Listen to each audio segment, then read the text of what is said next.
اب شراکت داری میں ایک مسئلہ ذہن نشین رکھنا چاہیے کہ جو گائے میں یا اونٹ کے اندر شراکت داری کرتے ہیں تو کسی ایک کا بھی حصہ 7ویں حصے سے کم نہیں ہونا چاہیے. مثلا زید ایک جانور لے کر آیا، اس میں 6 افراد شریک ہو چکے، 7واں حصہ باقی ہے. اب کوئی شخص آتا ہے، وہ کہتا ہے کہ آپ میرا آدھا حصہ شامل کر لیں، کیونکہ میں قربانی کا جانور تو لا چکا ہوں، آدھا حصہ میرا شامل کر لیں. ایک اور شخص آیا، اس نے کہا کہ میرا بھی آدھا حصہ شامل کر لیں. تو اب غور کریں کہ یہاں پر جو فرد آ کر آدھا حصہ شامل کر رہا ہے، اس کا حصہ 7ویں حصے سے کم ہے. اور قربانی میں جو شراکت داری ہوتی ہے تو کسی کا بھی حصہ 7ویں حصے سے کم نہیں ہونا چاہیے، اس کا خیال ضروری ہے.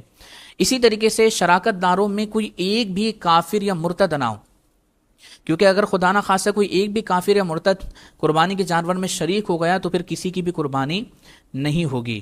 یوں ہی جو قربانی میں شریک ہونے والا ہے گائے میں یا اونٹ میں، تو ان سے اس بات کی وضاحت لے لی جائے کہ آپ کی نیت قربانی کی ہے یا صرف گوشت حاصل کرنے کی ہے.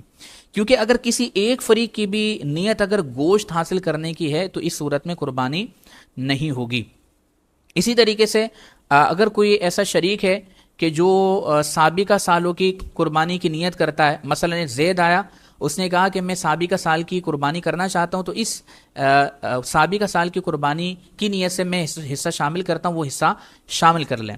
تو اگر کسی نے سابقہ سال کی نیت سے کوئی حصہ شامل کیا تو اس کی قربانی نہیں ہوگی. مثال کے طور پر 7 افراد ہیں، اس میں ایک نے نیت کی سابقہ سال کی اور باقی نے نیت کی اس سال کی قربانی کی.